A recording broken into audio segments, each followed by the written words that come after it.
become a pattern across the country, chaos on college campuses when conservatives are invited to speak.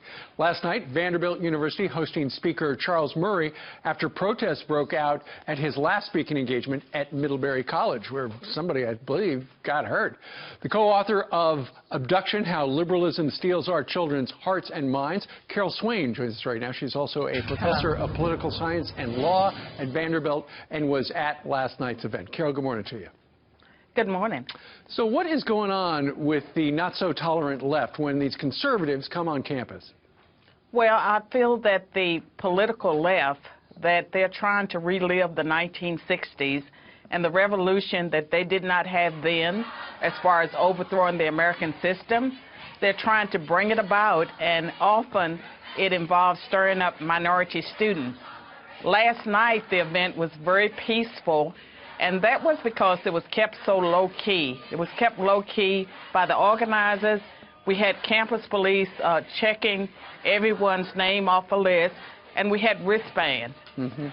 So you did it the right way, but essentially you had to have it in private.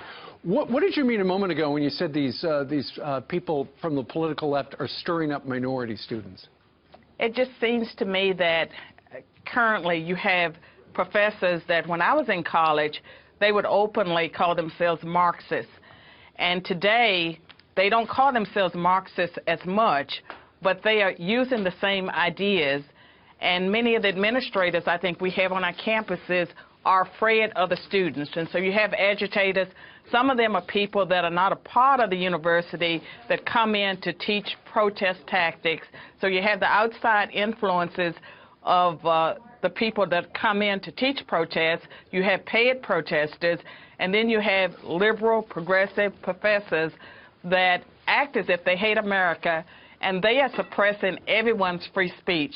The university would have benefited, and all universities, if you had diversity of viewpoints. Of course. When Dr. Murray spoke, it would have been wonderful if there had been some people there who disagreed with him to ask intelligent questions. Right. We couldn't have it open, so we couldn't have the other side there to ask questions.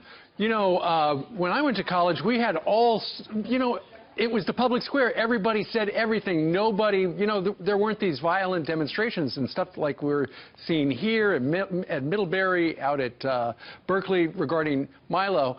But I'm curious, Carol, your point of view. Don't you think we're getting to the point where we have steered so far to the left on America's campuses? There's we're going to hit a tipping point, aren't we? Well, I mean, it's like a rubber band. You can only stretch it so far before it snaps.